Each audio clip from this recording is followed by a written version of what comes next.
Shalom Bapak Ibu dan Saudara-saudari yang dikasihi Tuhan Yesus Kristus. Pagi hari ini kita dapat berkumpul kembali semua karena anugerah Tuhan, amin.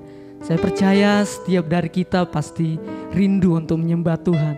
Untuk itu mari pagi ini siapkan hatimu, siapkan seluruh kehidupanmu. Kita naikkan ucapan syukur kita kepada Tuhan.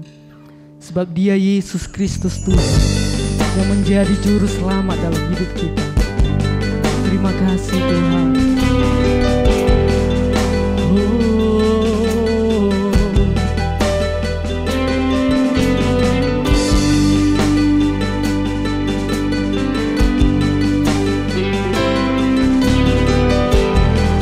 Kami mau pandang kemuliaan-Mu Tuhan.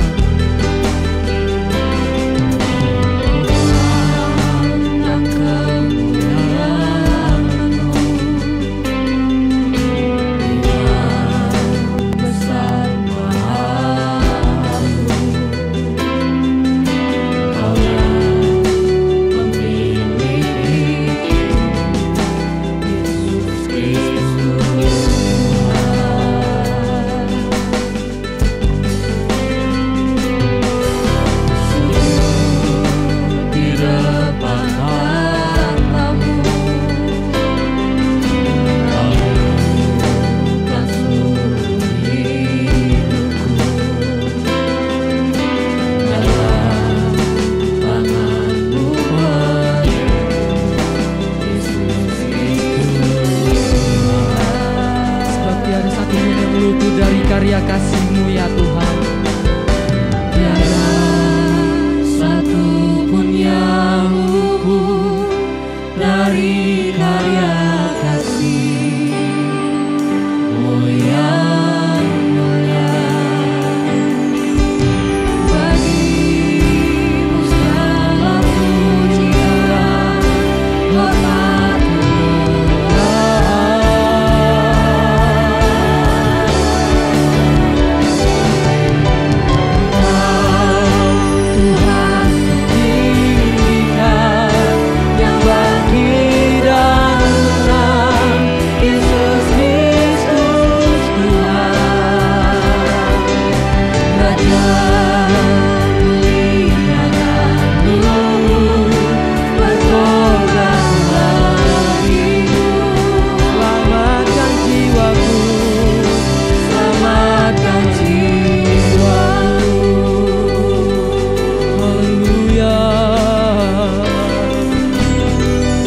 sujud di hadapan-Mu ya Tuhan.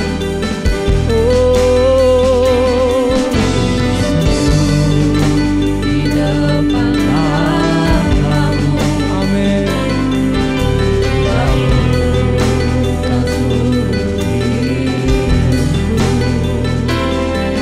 dalam tangan-Mu Yesus Kristus.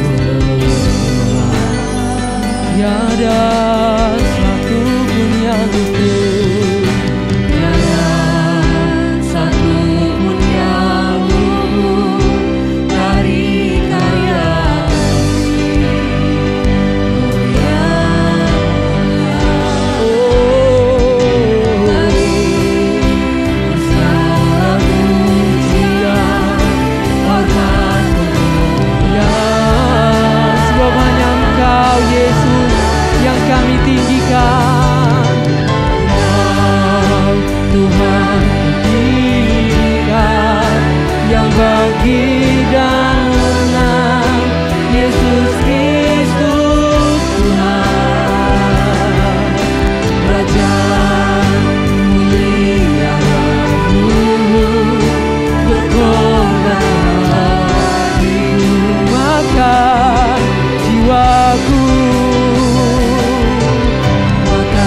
Engkau yang ditinggikan Tuhan.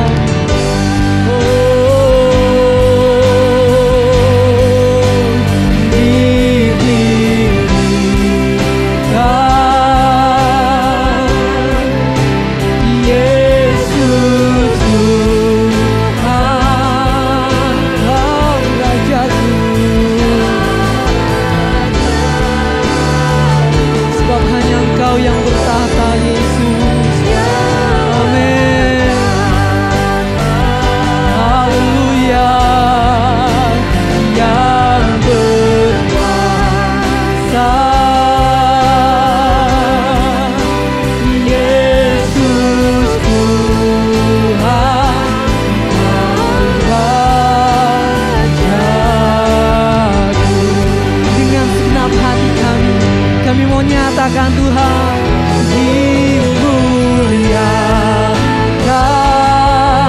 ditinggikan. Amin. Haleluya. Yesus Tuhan, Kau Rajaku yang bertata.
Raja di dalam hidup kami.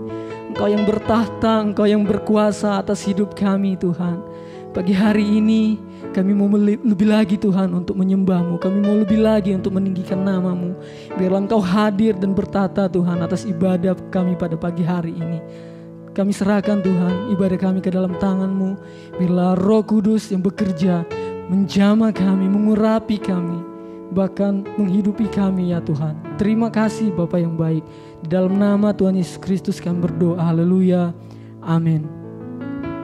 Sebab Dia Tuhan yang menjadi Raja dalam hidup kita. Mari kita memuji Tuhan. Haleluya.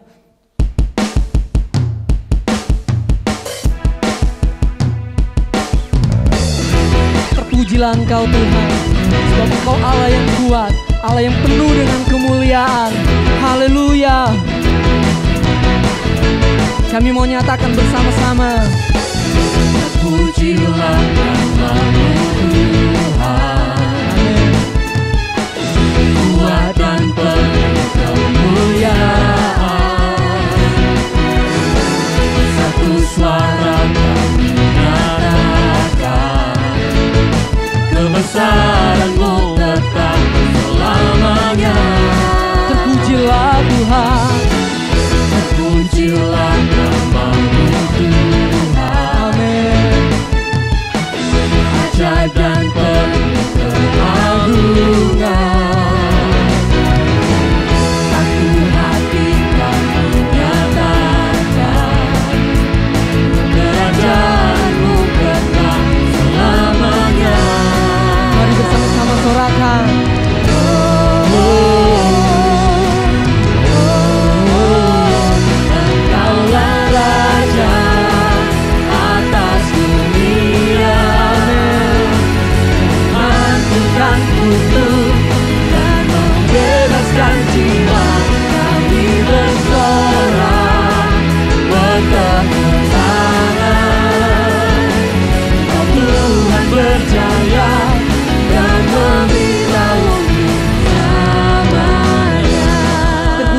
Engkau Tuhan.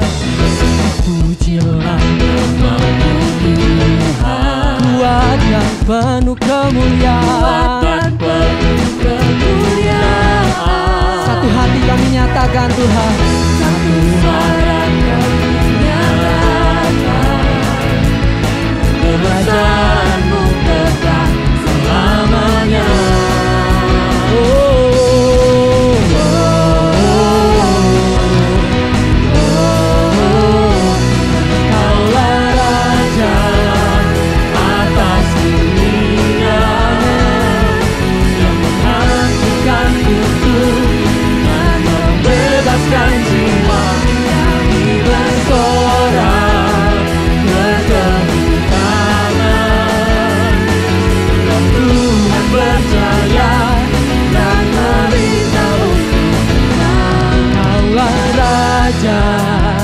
Atas dunia yang menghancurkan kutuk dan membebaskan jiwa. Engkaulah Raja Atas dunia yang menghancurkan kutuk dan membebaskan jiwa. Kami bersorak bertepuk tangan. Tuhan berjaya dan memberitahu Engkaulah Raja atas dunia. Amin Tuhan. Yang menghancurkan kutuk dan membebaskan jiwa. Kami bersorak bertepuk tangan. Tuhan berjaya dan memberitahu selamanya. Haleluya. Terpujilah Tuhan.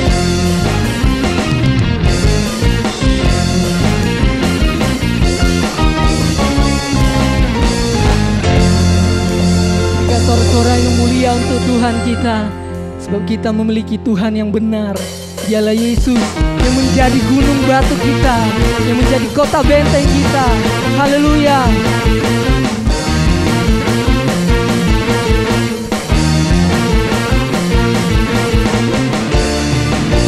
Sebab Engkau gunung batu kami Tuhan. Kau gunung batuku dan Kau kota bentengku, tak aku ragu. Kau menjamin hidupku. Amin. Kau keselamatanku dan Kau yang membelaku, tak aku takut. Kuasa-Mu di dalamku, walau badai menerpa di dalam hidupku ini. Namun tangan-Mu Tuhan mengangkatku tinggi. Kau Tuhan yang benar, tak pernah tinggalkan. Dahulu, sekarang, selamanya, janji-Mu tak berubah. Kau Alfa dan Omega, awal dan akhir. Semesta memuja Engkau Tuhan yang benar. Haleluya. Sebab Dia Tuhan yang benar.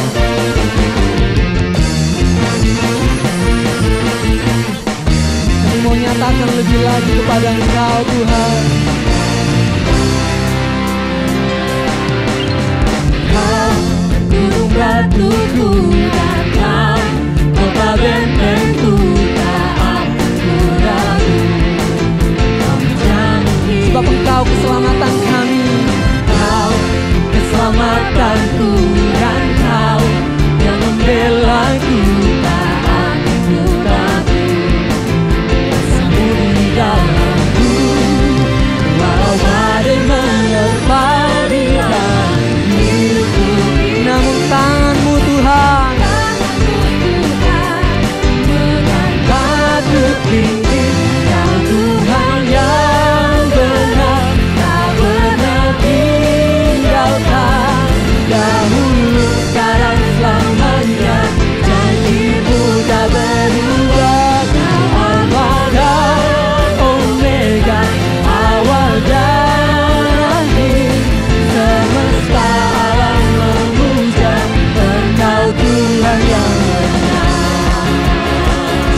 Tuhan yang benar.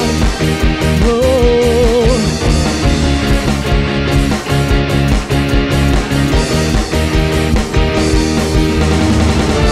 sebab Yesus baik, kasih setianya untuk selama-lamanya.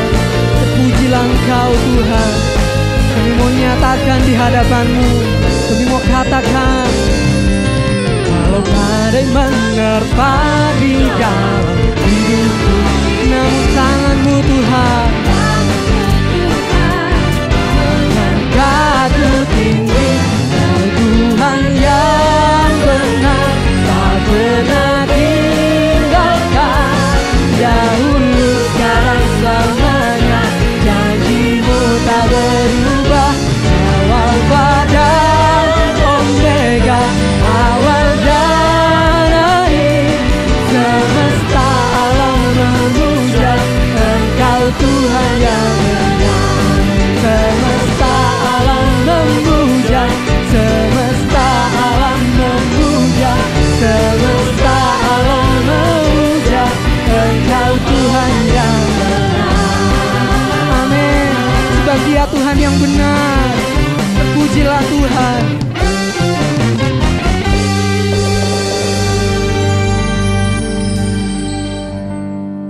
Kau tunjukkan kasih setia-Mu dalam hidup kami Tuhan. Kasih-Mu tidak pernah berkesudahan, yang selalu baru dalam hidup kami.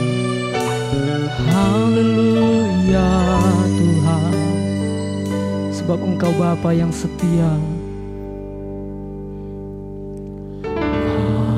Bapa, Kau setia. Bapa, Kau mulia. Tenanglah jiwaku, aman bersama-Mu. Lebih dari harta, Kaulah segalanya. Tenanglah jiwaku dalam hadirat-Mu.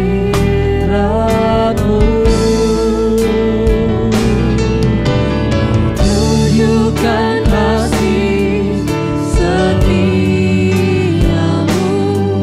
Kau menyediakan yang ku perlu.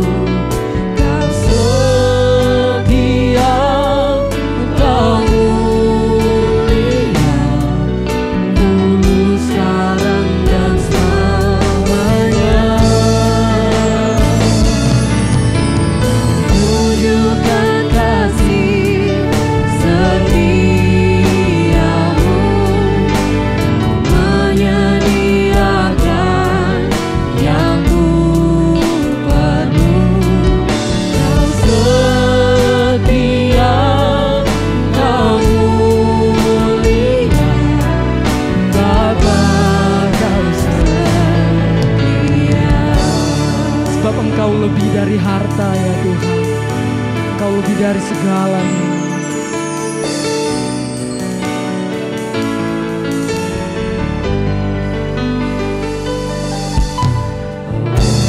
Lebih dari harta,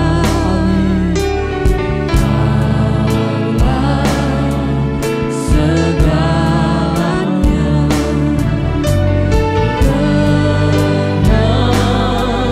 Tenanglah jiwaku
selalu memberikan kasih setiamu dalam hidup kami. Pagi hari ini Tuhan, kami percaya firman-Mu yang akan membuat kami untuk semakin lebih lagi untuk menyembah-Mu Tuhan. Firman-Mu yang memberikan kekuatan baru dalam hidup kami. Bahkan firman-Mu yang akan menopang setiap kehidupan kami. Dan biarlah Tuhan setiap hati kami ditaburi oleh kebenaran firman-Mu. Kami mau berikan hati kami sungguh-sungguh kepada Engkau ya Tuhan. Biarlah Engkau bertata, biarlah Engkau berkuasa, biarlah Roh Kudus-Mu menjamah setiap hati kami dan kehidupan kami. Sehingga kehidupan kami Tuhan memberikan dampak yang positif ya Tuhan. Terima kasih Bapa yang baik. Kami serahkan semuanya ke dalam tangan Tuhan. Di dalam nama Tuhan Yesus Kristus kami berdoa dan mengucap syukur. Haleluya. Shalom. Selamat pagi semuanya. Tuhan memberkati kita sekalian ya. Tetap bersukacita, semangat, sehat. Tuhan menyertai kita seterusnya. Amin. Ya Bapak Ibu Saudara, agaknya penderitaan bangsa ini dan seluruh dunia belum juga selesai. Ya, saya tetap berkata penderitaan demi penderitaan akan muncul Bapak Ibu Saudara. Tapi saya dan Anda harus tetap percaya Tuhan tidak pernah meninggalkan kita. Ya, selama 3 hari ya rumah sakit COVID di Malang melonjak dengan jumlah yang sangat besar. Ada rumah sakit darurat ya yang dibangun di Malang di jalan apa itu ya Jakarta mungkin ya atau Simpang Ijen. 3 hari yang lalu masih 88 orang positif di sana dirawat. Sekarang sudah 157 orang dirawat, saudara. Ya, saya bertanya-tanya kenapa ya kok bisa begini ya? Ya, ternyata semua orang setelah divaksin merasa bahagia, merasa sempurna, merasa bebas. Ya, setelah dapat vaksin merasa bahwa wah semua oke, ya. Jadi sudah lupa, ya. Dipikir dengan vaksin itu semua selesai. Dan saya tetap berkata dengan vaksin semua belum selesai, masih ada tahapan-tahapan yang tetap akan kita lakukan. Ada ketaatan-ketaatan yang terus kita pelihara seperti jemaat pada pagi hari ini, ya. Dan kalau kita tetap dalam ketaatan, pasti Tuhan menyertai kita. Bahkan ketaatan adalah satu caranya Tuhan untuk dapat bertahan di dalam penderitaan. Bahkan penderitaan demi penderitaan yang dihadapi, asal kita takut kepada Tuhan dan taat kepadanya, pasti Tuhan pelihara. Ya, mari kita buka sama-sama dalam kitab Ibrani. Ini ayat yang sangat terkenal saudara, yang sering kita baca, tapi hari ini kita bahas ulang ya dari kitab Ibrani pasal yang ke-5, ayat yang ke-7 sampai dengan ayat yang ke-9. Tuhan Yesus sebagai imam besar yang menjadi imam besar buat saya dan saudara memberikan satu teladan, sebuah contoh, sebuah pengajaran yang akan kita lihat sama-sama ya. Dalam hidupnya sebagai manusia, ia telah memperlihatkan kesalehannya, ia telah didengarkan. Dan sekalipun ia adalah anak, ia telah belajar menjadi taat dari apa yang telah dideritanya. Dan sesudah ia mencapai kesempurnaannya, ia menjadi pokok keselamatan yang abadi bagi semua orang yang taat kepadanya. Dan ia dipanggil menjadi imam besar oleh Allah menurut peraturan Melkisedek. Iya, puji Tuhan, saudara-saudara. Surat Ibrani adalah surat yang istimewa, ya. Saya katakan istimewa bukan lebih bagus atau lebih baik dari surat lain. Tapi surat ini menjadi istimewa karena punya satu ciri, satu ya keberadaan yang beda dengan surat yang lain. Kenapa? Karena surat ini adalah surat yang tidak ada alamat siapakah penulisnya dan ditujukan kepada siapakah surat ini, tidak ada. Kalau saudara lihat surat-surat perjanjian baru selalu ada alamat yang dituliskannya. Dari Paulus, Rasul Yesus Kristus untuk jemaat di Roma misalnya ya.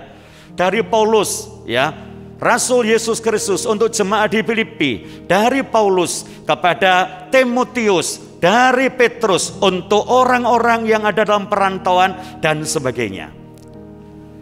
Tapi surat Ibrani ini adalah satu surat yang tidak dituliskan siapa yang nulis dan tidak diberikan alamat kepada siapa surat ini ditujukannya. Dan Bapak Ibu, menurut beberapa keterangan, surat ini dikatakan sebagai surat kepada orang-orang Ibrani. Kemungkinan besar, masih kemungkinan besar loh ya. Surat ini walaupun dalam perjanjian baru tapi pakai bahasa Ibrani. Ya. Yang berikut adalah, apakah yang ditentukan dalam surat ini semua berciri khas Ibrani. Jadi kalau orang bukan Ibrani, orang bukan orang Yahudi, tidak ngerti itu imam besar, tidak ngerti itu bait suci, tidak ngerti itu tabernakel, halaman, tempat kudus, tempat maha kudus dan sebagainya. Dan kemungkinan besar yang menulis adalah seorang rasul, yang kemungkinan besar juga, yang bernama Paulus. Dia adalah orang yang mengerti tentang detail-detail agama Yahudi, dan dia faham tentang bahasa mereka, dan orang ini mengerti benar tentang budaya-budaya Yahudi dan cara pemikirannya. Lah kenapa kok tidak dikasih alamat, Pak, kalau jelas begitu? Kita tahu surat ini ditulis di tengah-tengah penderitaan yang besar karena penjajahan Roma semakin menjadi-jadi. Dan orang-orang Kristen mulai dicap oleh Kaisar Roma, pemberontak yang paling besar, karena ciri khas Kristen, cita-cita Kristen adalah menjadikan Yesus menjadi raja di atas segala raja. Padahal sekalipun tidak dijadikannya, Yesus itu sudah menjadi raja di atas segala raja yang melebihi semua raja di muka bumi ini. Itulah cemburu pemerintah Roma yang sangat besar, saudara. Sebab itu surat ini kalau saya bayangkan sekarang seperti traktat tanpa alamat, ya, yang ditaruh begitu saja. Tapi karena berbahasa khusus buat orang-orang yang dapat mengertinya, maka surat ini dapat dibaca oleh orang yang membacanya, Bapak Ibu Saudara.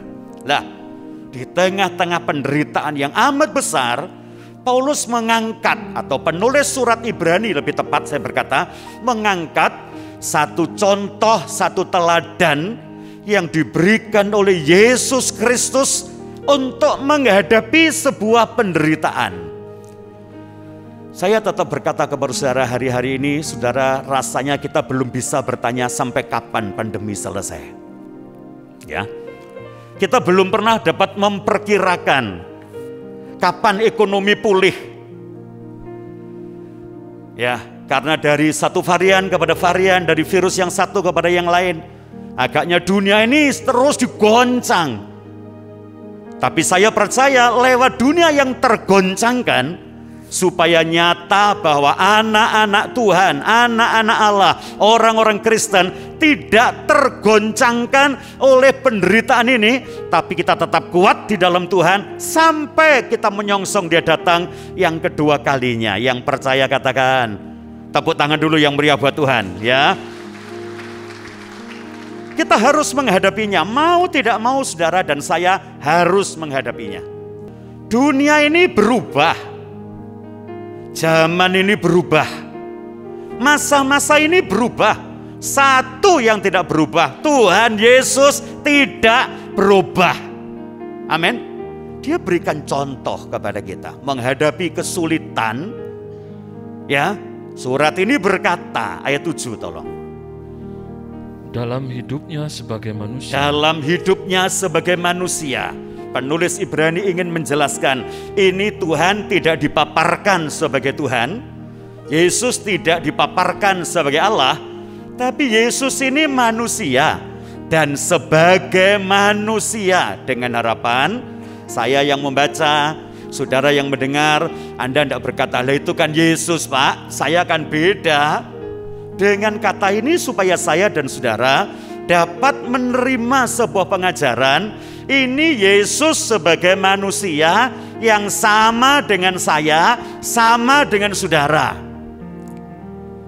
Jadi nanti kalau ada perbedaan antara kita dengan Yesus, dengan harapan saya dan saudara bisa menyamakan diri kita, menjadikan sama dengan Dia, meneladani Dia, mencontoh Dia dalam keadaannya sebagai manusia. Terus Pak, Ia telah mempersembahkan doa, ya, dan permohonan dengan Ya. ratap tangis. Sebentar, Dia pernah berdoa. Dia pernah mempersembahkan permohonan. Dia pernah berdoa dalam penderitaan sambil menangis. Jadi sorry, berdoa sambil menangis bukan ajaran GPDI. Ajaran karismatik bukan menjadi pokok ajaran orang berdoa sambil menangis. Dulu gereja-gereja kita ya, arisan Pentakosta pada zaman saya kecil, dulu kalau orang sekolah minggu di gereja GPDI itu rasanya ditertawakan orang lain. Gereja lain itu mencibirkan bibir itu ya, ngomong begini, loh haleluya, loh berangkat haleluya. Saya punya teman banyak, tapi bukan orang Pentakosta. Kalau saya lewat, loh haleluya ini. Ya, saya pernah satu kali jagongan sudah dewasa ini ditawari rokok. Ya, pada waktu yang lain ditawari rokok, mereka terima. Sampai di saya ngomong, oh iki gak, iki haleluya iki. Ya, sepertinya kita ini, kenapa ya? Saya berangkat sekolah minggu, saya pulang sore, loh gobes ayu-ayu. Ya, tak pikir, oh gobes ayu-ayu. Mari nangis, guyu-guyu katanya dia. Wah, mungkin saudara yang hidup di kota tidak begitu rasa. Saya yang di kampung rasa. Oh, itu gereja keplok-keplok, ini mari keplok-keplok, kayak ngeplok idoro, mari nangis, guyu. Gobes ayu-ayu, mari nangis, guyu-guyu katanya. Haleluya.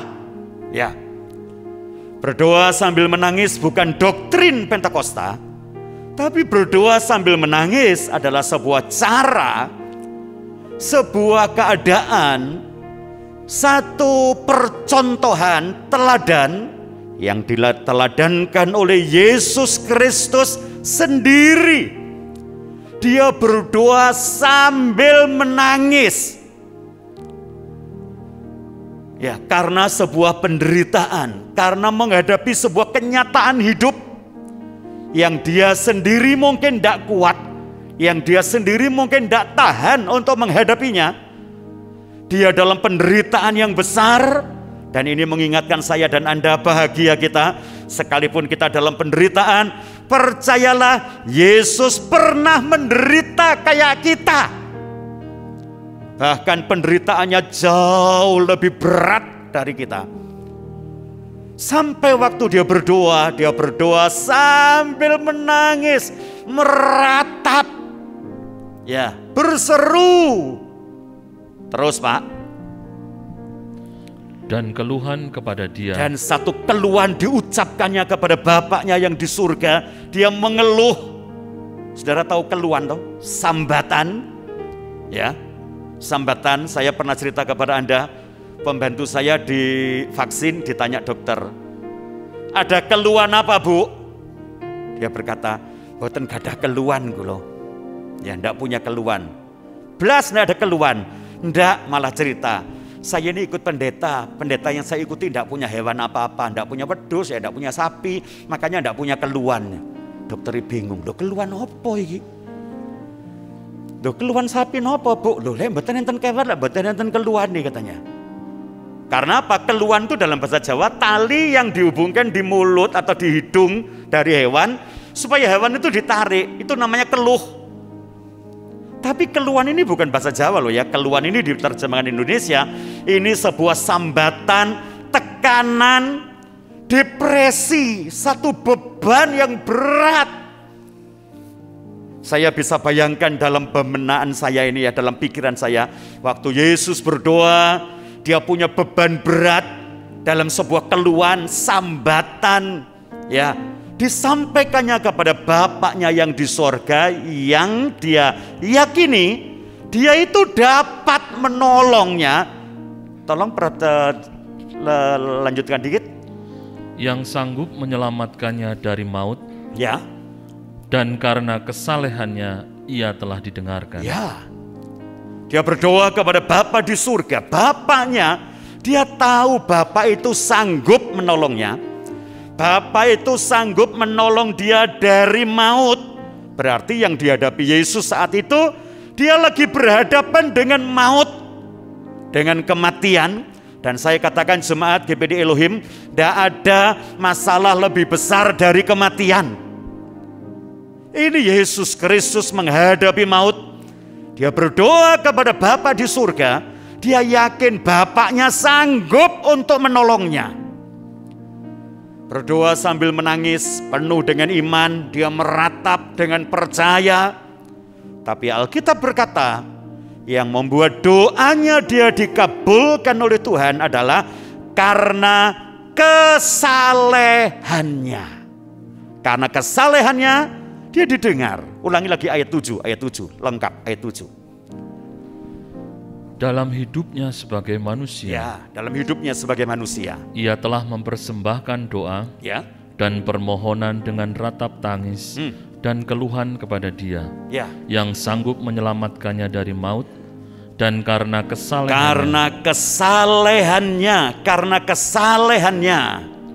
ia telah didengarkan. Ia telah dikabulkan, ia telah didengarkan oleh Tuhan Bapaknya yang di sorga. Jadi pagi ini sepertinya tidak ada satu hal yang harus kita pertahankan kecuali kesalehan, saudara. Menghadapi semua kenyataan hidup yang seperti ini, menghadapi satu kandasnya semua cita-cita. Sekarang ini semua cita-cita kandas, ya. Tidak ada lagi keinginan yang lain seperti pada zaman-zaman dulu. Yang hobi ganti mobil sekarang berhenti kan, ganti-ganti mobil. Yang hobinya beli perhiasan, mandek kan perhiasan-perhiasan. Yang hobinya ngincengi berlian, inceng berlian sendiri-sendiri, tidak usah ke toko-toko. Kenapa? Daya beli sudah sangat kecil, hampir tidak ada. Dan berita demi berita mulai membuat kita pusing, saudara. Apalagi berita itu berita-berita yang hoax, yang tidak benar. Ada berita berkata, habis ini beli sembako dipajaki 12%. Padahal berita itu sesungguhnya tidak begitu. Kebutuhan-kebutuhan yang mewah dipajaki, makan yang enak dipajaki. Tapi kalau sekedar sego pecel tidak naik walaupun itu sembako. Jangan takut, uyah tetap tidak dipajaki, saudara. Terasi, ya, yang makannya cuma seperti saya sarapan pagi biasanya pakai sambal mbok siah. Tahu mbok siah? Lombok, terasi, uyah tanpa pajak. Kadang-kadang tak undangkan satu orang namanya Mat Mbok Siah. Jadi ya ada mat itu siapa? Tomat. Jadi lombok, terasi, uyah, tomat. Ya. Coba kita lihat. Berita demi berita selalu membuat kita lebih pusing. Jangan pusing dengan semuanya itu. Satu hal yang harus dipertimbangkan, harus dipertahankan, harus kita tetap punya, harus ada dalam hidup saya dan saudara semua. Hiduplah dalam kesalehan, karena lewat kesalehanlah doa kita pasti didengar Tuhan. Sekali lagi tepuk tangan dulu yang meriah buat Tuhan kita, yang berikan contoh yang hebat. Lah Anda tanya tentunya, lah saleh itu apa, Pak? Ya, saleh itu apa? Coba kita baca satu contoh orang hidup dalam kesalehan. Kisah Para Rasul pasal 10 ayat 1 mulai. Di Kaisarea ada seorang yang bernama Cornelius. Ya, sebentar, di Kaisaria, saudara. Israel itu punya kota dua, namanya Kaisaria. Satu Kaisaria dekat dengan Lebanon, mungkin sekarang masuk sana, ya, daerah Gunung Hermon. Namanya Kaisaria Filipi, yang dibangun untuk menghormati seorang yang namanya Kaisar, ya, untuk seorang jenderal, bukan kaisar, namanya Filipus. Dan itu juga menjadi sebuah tempat di mana peristirahatan seorang raja Israel, Herodes Filipus. Dia punya kota namanya Kaisaria Filipi. Tapi ada kota lain di dekat dengan pantai Laut Tengah. Namanya Kaisaria Maritim atau Kaisaria Maritima. Ini kota hebat, dibangun oleh Raja Herodes Agung, menjadi kota pelabuhan yang besar, kota yang indah. Di sana ada stadion kesenian, ada pemandian air panas, bahkan ada viaduk yang mengalirkan air tawar dari pegunungan, ya, menuju kota ini. Jadi kota ini menjadi kota besar, tempat para bangsawan Roma tinggal. Di Kaisaria ada seorang bernama Cornelius. Siapa dia, Pak?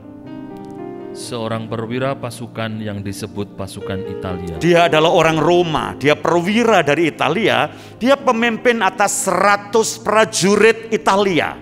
Ya, jadi ini orang Roma, orang Eropa yang pertama kali tinggal di situ sebagai seorang perwira, pemimpin 100 prajurit Roma.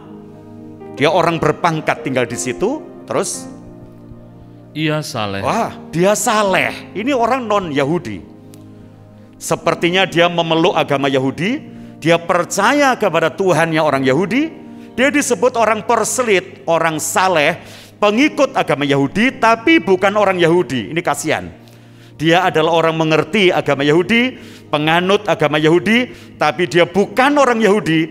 Walaupun dia mengerti tata cara Yahudi, dia tidak boleh masuk ke rumah Allah, ke bait Allah, karena dia bukan orang Yahudi. Ini orang Yahudi ini ruwet ya. Walaupun agamanya Yahudi, adat istiadatnya Yahudi, hukumnya Yahudi, kalau bukan orang Yahudi, termasuk Raja Herodes, dia bangun bait Allah, tapi dia tidak boleh masuk ke bait Allah, karena dia bukan orang Yahudi, dia adalah orang Edom. Dia saleh, ya. Kornelius saleh, saudara lihat saya, sementara dibaca, apakah saleh itu? Tolong. Ia serta seisi rumahnya. Yang pertama, ia serta seisi rumahnya Takut akan Allah. Takut akan Allah, hormat kepada Elohim. Ya, dia takut akan Allah, dia melakukan firman Allah, dia mengerti tata cara menghormati Tuhan, dan dia hidup saleh, artinya tidak menyimpang dari ketetapan-ketetapan Allah.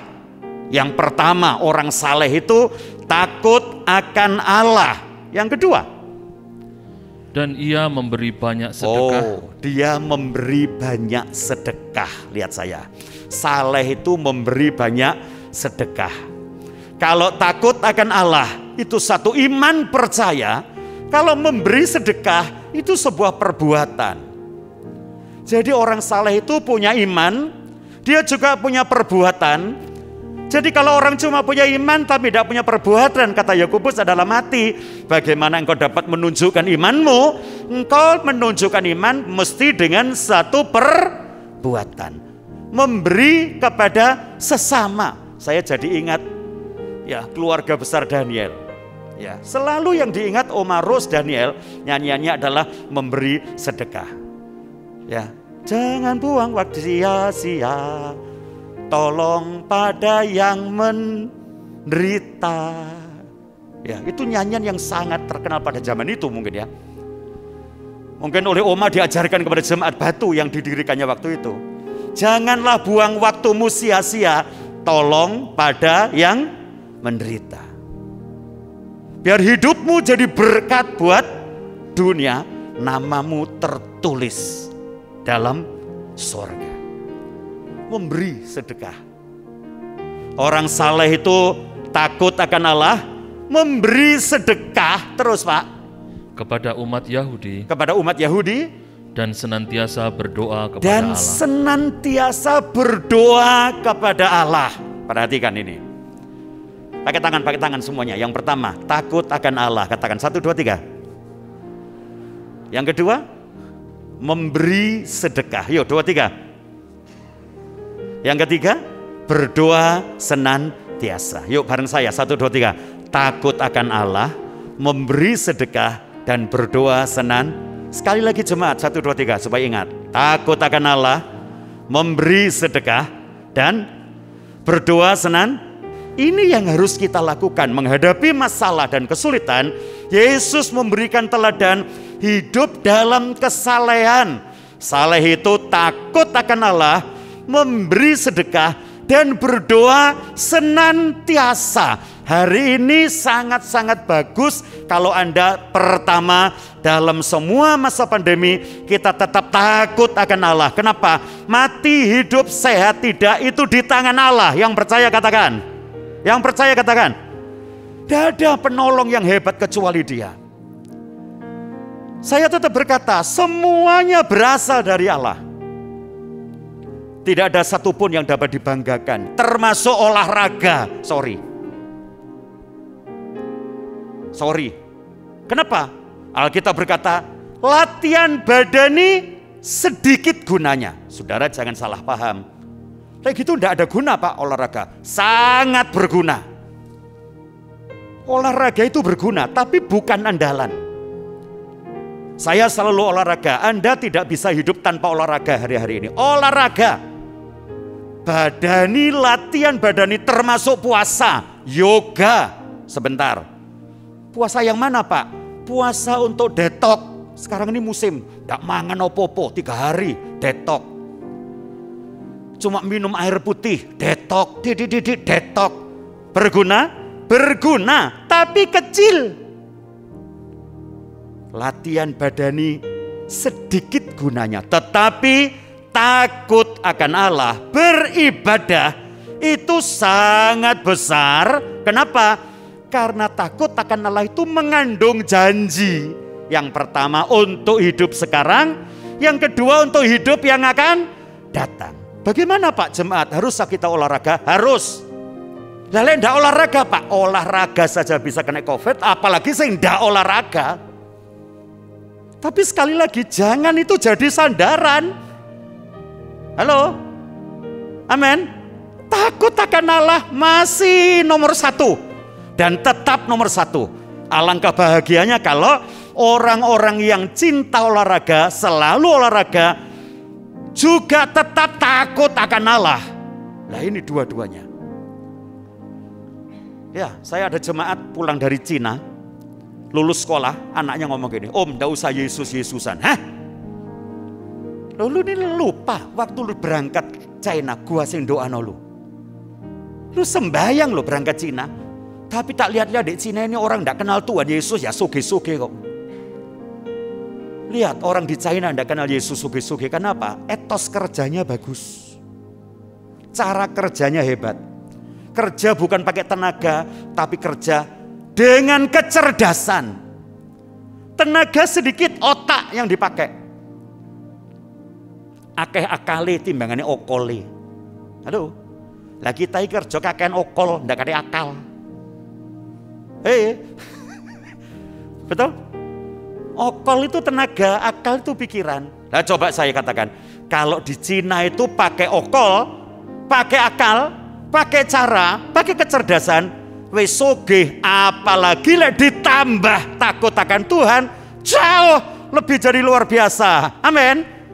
Jangan tinggalkan Tuhan dalam masa yang seperti ini. Yang kedua, ini waktu bagus untuk kita bersedekah. Ya, ini paling bagus. Saya bisa bayangkan Uma waktu di Batu pertama tahun 31, tahun 32 itu, ya apa ceritanya Batu itu ya. Tapi kok sanatorium ada ya tentu ya. Jadi ke sana untuk mencari sesuatu di mana orang perlu. Bukan hanya doa, tapi kepentingan keperluan sehari-hari pun diberikan oleh beliau. Dan saya tetap berkata, hasil memberi sedekah itu tidak pernah sia-sia. Karena orang yang memberi sedekah, memberi pertolongan, itu mempiutangi Tuhan. Satu kali di tempat saya ada tamu, Tante ada tamu di rumah saya yang umur-umurnya mungkin 85, 86. Sing diomong no apa? Kita ini dulu punya teman namanya Das. Seiling ya, Das. Tak rungokno iki ngrasani sapa iki wong tuwek-tuwek ini. Ya. Tahu Das toh? Ya. Iya. Lu tahu, mama papa itu cinta mbek Tuhan luar biasa. Padahal waktu dia kerja itu ya dari Batu ke Malang naik sepeda pancal. Betul ya Tante ya? Om Sam tuh naik sepeda pancal ke Malang ya. Kerja. Om Das Daniel tuh Om Sam. Itu mungkin nama asli dari India ya Tante, Das. Kok bisa loh ya satu waktu ini orang kerja cuma juru tulis di pabrik kulit. Tuhan angkat. Saya dibawa pergi Jakarta. Lebih sogeh toko pabrik kulit itu sekarang ini.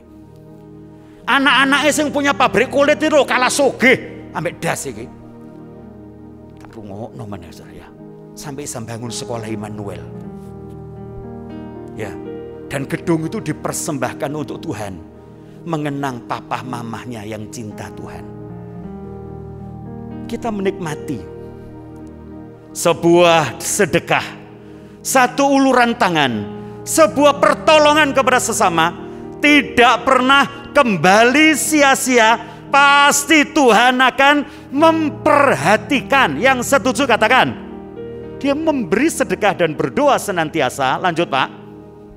Dalam suatu penglihatan, dalam sebuah penglihatan, Kira-kira jam 3 petang, Kira-kira jam 3 petang itu waktunya orang Yahudi berdoa, doa sore jam 3. Seperti Petrus naik rumah Tuhan jam 3 petang. jelas tampak kepadanya seorang malaikat Allah Dia mendapat sebuah penglihatan. masuk ke rumahnya dan berkata kepadanya, Ya, Kornelius. Kornelius. Ia menatap malaikat itu dan dengan takut ia berkata, Ya, ada apa Tuhan? ada apa Tuhan?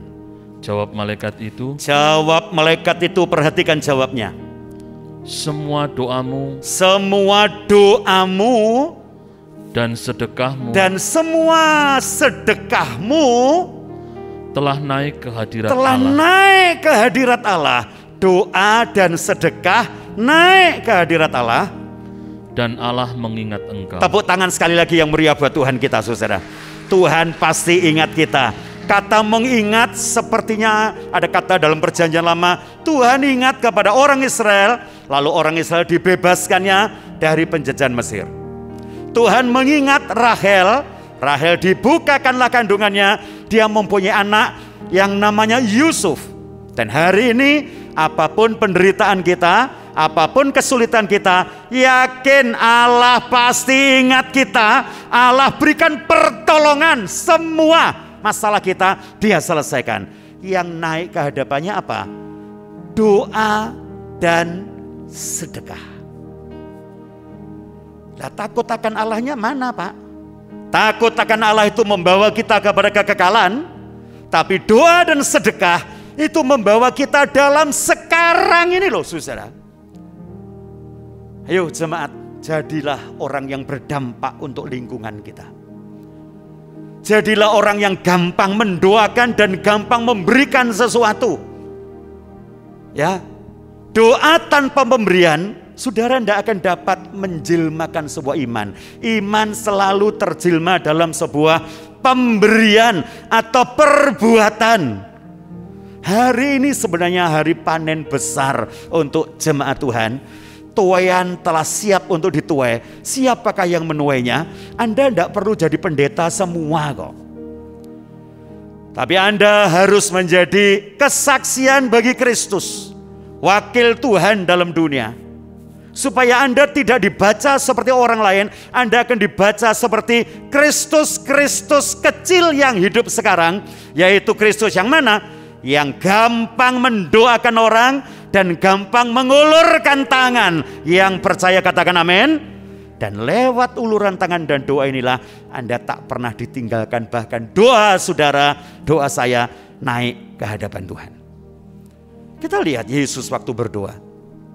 Ya, dia berdoa. Coba kita lihat waktu dia berdoa, saudara. Lukas 22 supaya kita lebih jelas. Lukas 22 ayat 42, di mana dia berdoa ini sebenarnya? Yang dituliskan oleh penulis Ibrani waktu dia di dalam sebuah penderitaan besar. Lukas 22. Lukas 22 ayat 42. Ya. Ya Bapakku, Ya Bapa, jikalau engkau mau, ambillah cawan ini daripadaku. ya. Tetapi bukanlah kehendakku, Tetapi bukanlah kehendakku. melainkan kehendakmu lah yang terjadi. Cukup sebentar, saya mau tanya jemaat. Kira-kira ini Yesus berdoa di mana? Ayo. Ya Bapa, kalau boleh. Ya Bapa, kalau engkau berkenan, ambil cawan ini, batalkan kematian ini. Tidak usah Tuhan pakai cara yang ini. Kan bagimu ada cara yang lain. Kalau boleh lalukan penderitaan ini, singkirno Tuhan, singkirno Bapak, singkirno. Kira-kira dia di mana waktu dia berdoa ini kira-kira? Hah?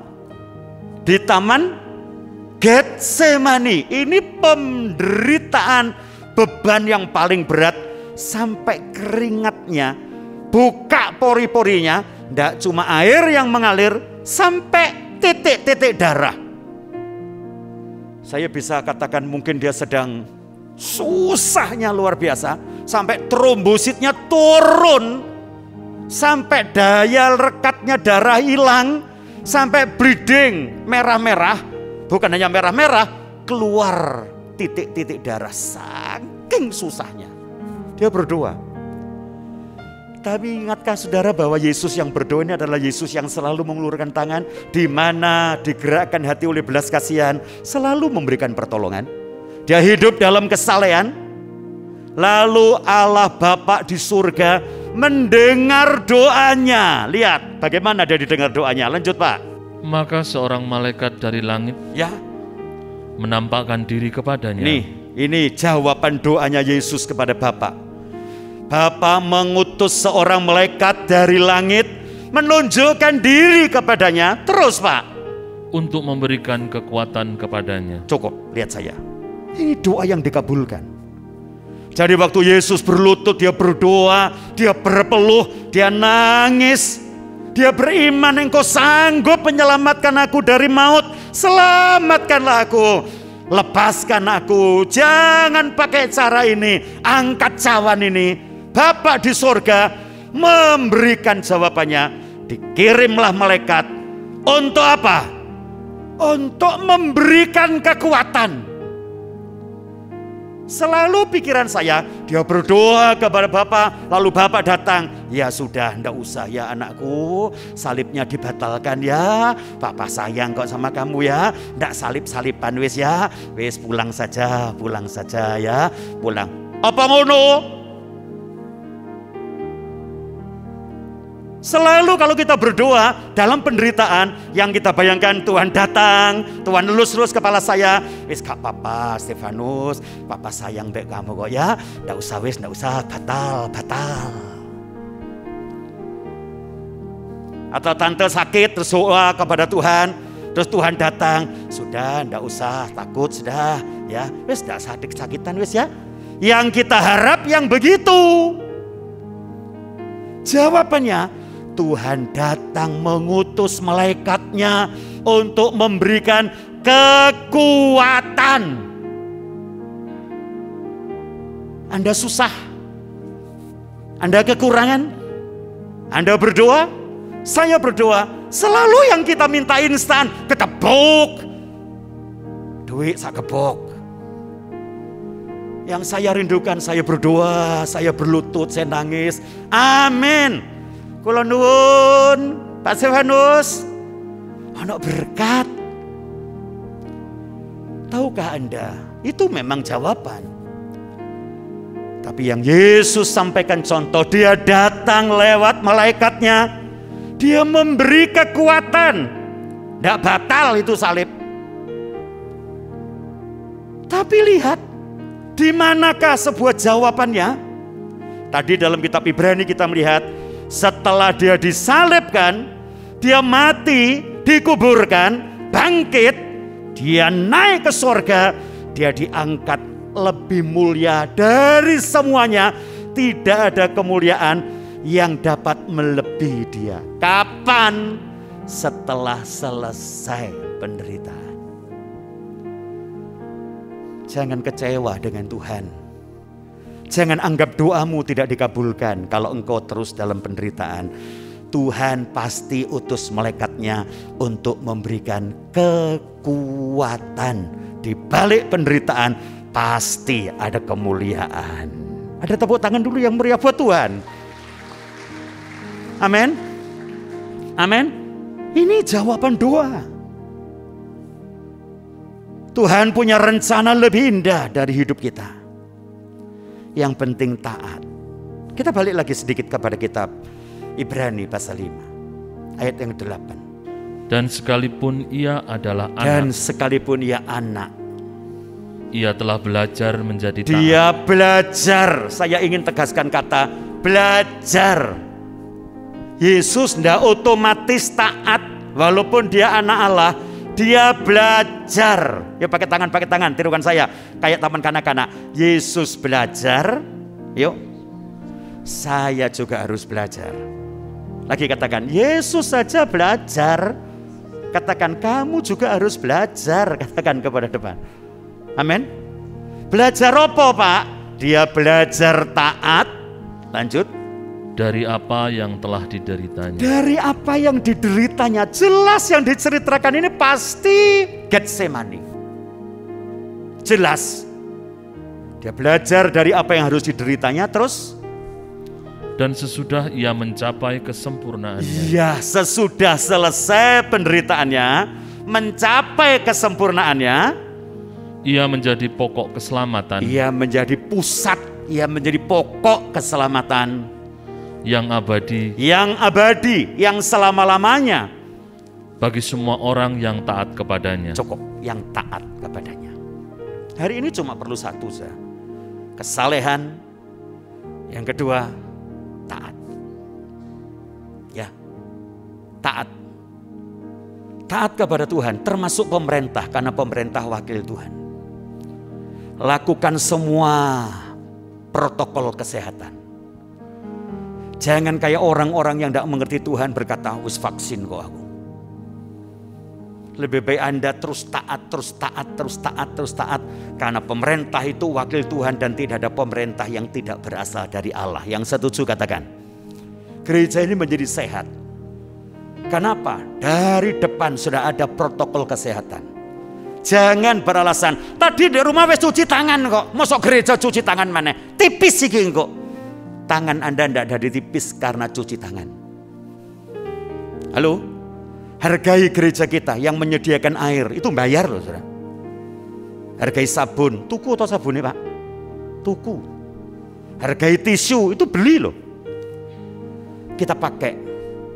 Dan pada waktu Anda melakukannya, lakukan hanya karena ketaatan. Saya melakukannya hanya karena ketaatan. Dan orang taat pasti diberkati Tuhan. Amin. Dan selalu saya berkata sebagai penutup, kata taat menjadi satu kunci mujizat. Wah, itu pelayanan tak pernah saya lupakan. Saya melayani di sebuah pabrik beras kencur cap orang tua. Seiling ya. Orang-orang yang seusia saya lebih tua pasti tahu tuh beras kencur cap orang tua. Yang lebih muda mesti tidak ngerti ya. Capnya bapak jenggot itu loh. Orang Semarang punya pasti ada itu ya, bapak jenggot. Saya masuk ke ruangannya masih sepi. Karena jam 12 siang, saya setengah 12 sudah masuk situ. Ada tulisan T-A-A-T, gede, taat. Nah, T-A-A-T ini bentuknya palang merah. T-A-A-T. Terus ada T-A-A-T. Ternyata taat ini kalau dari atas taat, ke kanan ya taat, diwalik ke sana ya taat, dari bawah ya taat. Api. Jadi T-A-A-T kayak palang merah. Bawahnya lebih gede. T-A-A-T. T, Tuhan berfirman. A, aku percaya dan melakukan.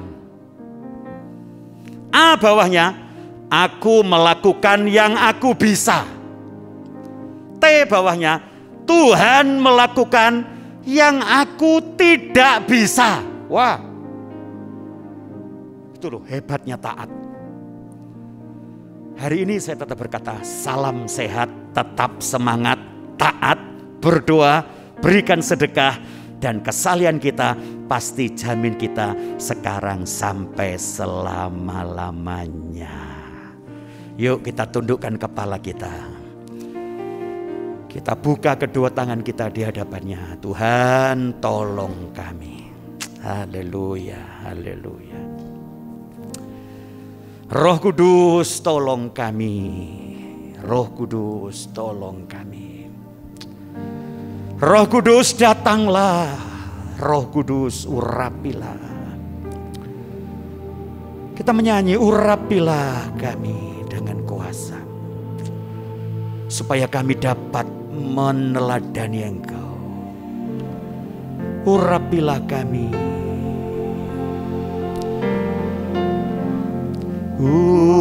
Urapilah kami dengan niat baru. Buka kedua tangan saudara. Roh Yesus, Roh Kudus yang mengurapi kita, memampukan kita meneladani,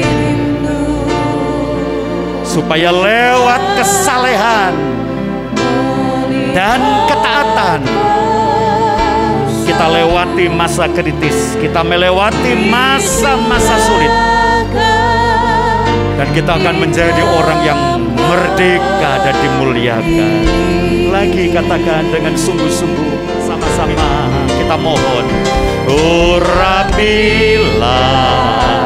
kami dengan minyak baru, penuhilah kami ya Tuhan. Hadirat-Mu terus menyertai kami Tuhan. Haleluya, haleluya. Melihat kuasa-Mu dicurahkan di tempat ini. Sekarang sidang jemaat-Mu dengan mengadakan kedua tangannya di hadapan-Mu. Kami hanya minta satu Tuhan, urapi kami, penuhi kami terus dengan Roh-Mu. Sesuai dengan doa gembala kami setiap minggu bagi kami, hadirat-Mu terus menyertai kami Tuhan. Dunia semakin gelap, masalahnya semakin banyak, kesulitannya semakin menumpuk, masa depan dunia semakin suram. Tapi kami tahu penyertaan Tuhan cukup buat kami. Roh-Mu terus ada bagi kami. Mampukan kami meneladani Yesus.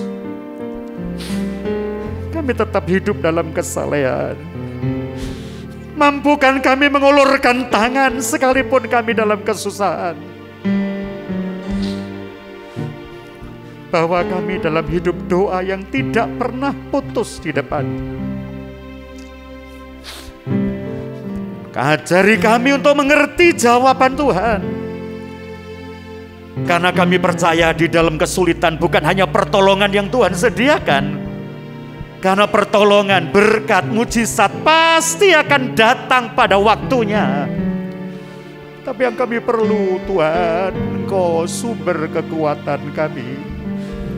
Seperti Kau berikan kekuatan kepada Yesus waktu menghadapi penderitaan, Engkau berikan kekuatan kepada kami, sehingga kami mampu menghadapinya dengan taat kepada Tuhan. Dan di balik penderitaan kami pasti ada kemuliaan. Terima kasih buat firman-Mu, terima kasih buat perkataan-Mu, terima kasih buat penyertaan-Mu. Semua kami terima dengan ucapan syukur dalam berkat nama Tuhan Yesus Kristus.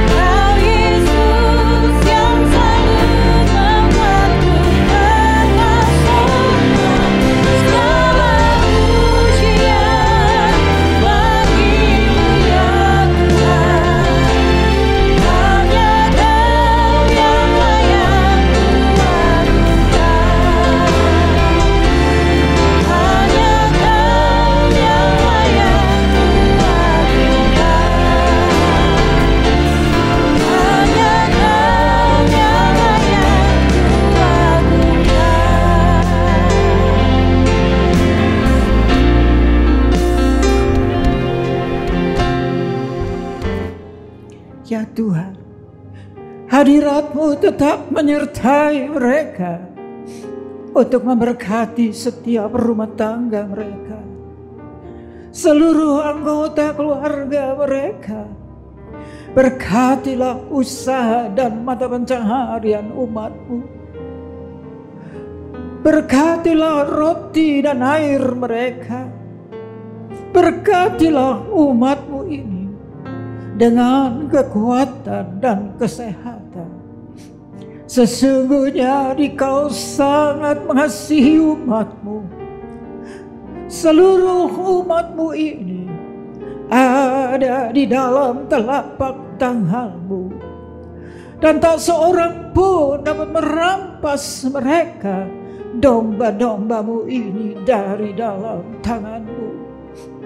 Hamba-Mu berdoa, bawalah seluruh sidang jemaat-Mu ini semakin hari semakin dekat kepadamu, semakin mengasihi Engkau ya Tuhan, sehingga mereka boleh tiba di puncak bukit kesucian-Mu dan memandang wajah-Mu yang indah. Kini sidang jemaat yang dikasihi Tuhan, Allah yang kekal adalah naungan-Mu, dan lengannya yang abadi menopang Engkau.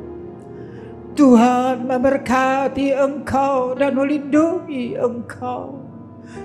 Tuhan menyinari Engkau dengan wajah-Nya serta memberikan Engkau kasih karunia. Tuhan menghadapkan wajah-Nya kepadamu dan memberikan Engkau damai sejahtera di dalam berkat nama Tuhan Yesus Kristus.